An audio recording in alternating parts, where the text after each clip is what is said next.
ಎಲ್ಲರಿಗೆ ಸ್ವಿಗ್ಗಿದಾಗ ಮಾಡಿದ್ದು 32ನೇ ದಿನ ಐತಿ.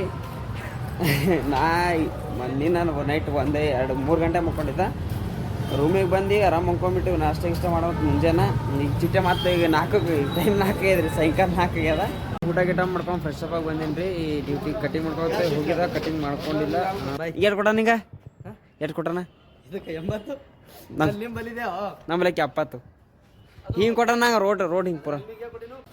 ಈ ಮಕ್ಕಳು ಮದುವೆ ಮಾಡ್ರ ಮಕ್ಕಳು ಹಿಡಿತಾರ, ಇವ್ರು ಈಗ ಅಡ್ಗೆ ಇಷ್ಟಪಡ್ತಾರ. ನಾವು ಯಾವಾಗ ಆಡಿ ಗೊತ್ತಾ, ಹಿಂಗೆ ಹೊಸವಾಗಿ ಬರ್ತಿಲ್ಲ ಅವಾಗ ಆಡಿ ಮಕ್ಕಳು. ನಾವು ಇವ್ರು ದೊಡ್ಡ ಎಮ್ಮೆ ಮದುವೆ ಮಾಡ್ರು ಮಕ್ಕಳು ಆಡತ್ತೆ, ಸುಳ್ಳು ಮಕ್ಕಳು ಈಗ ಆಡತ್ತಾರಂದ್ರೆ ಯಾಕೆ? ಶಾಂತಿನಿಕೇತನ ಕೊಟ್ಟಿದ್ರಿ, ಕೊಟ್ಟು ನೋಡಿದೀನಿ. ಸದ್ಯ ಒಂದು ಹೊಡಿಯಾಗತ್ತಿದ್ದೆ ಅಲ್ಮ ಕೊಡಂಬ. ಎಷ್ಟೊತ್ತಕ್ಕೆ ಆತ ನಿತ್ಯ ಬರ್ತಕ ಹೊಡಿತೀನಿ, ನಿತ್ಯ ಬರ್ತಾನೆ ಸೀದಾ. ನಮ್ಮ ಸ್ಟೋರಾಗ ಈಸ್ಬಿ ಆಗೋತ್ ಇವತ್ತೇ ನೋಡ್ರಿ. ಈಜಿನ ಆರಾಮ್ ಕೂತ್ಬಿಟ್ಟೇನು ರೀ. ಯಾಕೆ ಟೋಕನ್ ಕೊಟ್ಟಾನ, ಯಾಕೆ ಕೊಡ್ಸಕತ್ತಾನ. ನಾ ರಾತ್ರಿ ಆದ್ರೆ ಭೀ ಅಂದ್ರೆ ಕೂತೀನಿ. ಟೊಂಕನ ಇಸಕತ್ತೈತಿ, ಇಷ್ಟೊಂದೇನಿಲ್ಲ. ಟೊಂಕನ ಇಸಕತ್ತೈತಿ. ಒಂದು ಆರ್ಡ್ರ್ ಬೇಕಾಗ್ತೈತಿ. ನಿದ್ದೀವಿ ಹೊಂಟದ ಯಾಕೋ ಲೈಟಾಗಿ ಸುಮ್ಮ ಒಂದು ಆಗ್ತದ. ಲಾಸ್ಟ್ ಆರ್ಡ್ರ್ ಇಲ್ಲಿ ಎಲ್ಲರೂ ಕೊಡ್ತಾನಪ್ಪ ಅಂದ್ರೆ ಸೋದಿ ಎಷ್ಟು ದೂರ ಕೊಟ್ಟಾನ ಗೊತ್ತಿರ, ಪೂರ ಮಾದೇಪುರ ದಾಡ್ ಕೊಟ್ಟಾನ. ಆರ್ಡ್ರ್ ಕಂಪ್ಲೀಟ್ ಮಾಡ್ಕೊಂಡು ಬಂದೇನ್ರಪ್ಪ ಪಿ.ಜಿಗೆ. ಊಟ ಮಾಡಿ ಮುಕ್ಕೊಳಕ್ಕೆ ಮತ್ತೆ ಎರಡತ್ತೈತಿ. ನಂಗೆ ಗೊತ್ತೈತಿ 1:30 ಆಗಿ ಸದ್ಯ ಆಯ್ತು ರೀ. ವಿಡಿಯೋ ಇಲ್ಲೇ ಮುಗಿಸ್ತೀನಿ ರೀ. ವಿಡಿಯೋ ಇಷ್ಟ ಆದ್ರೆ ಲೈಕ್, ಕಮೆಂಟ್, ಶೇರ್ ಮಾಡಿರಿ. Good night, Shivaratri.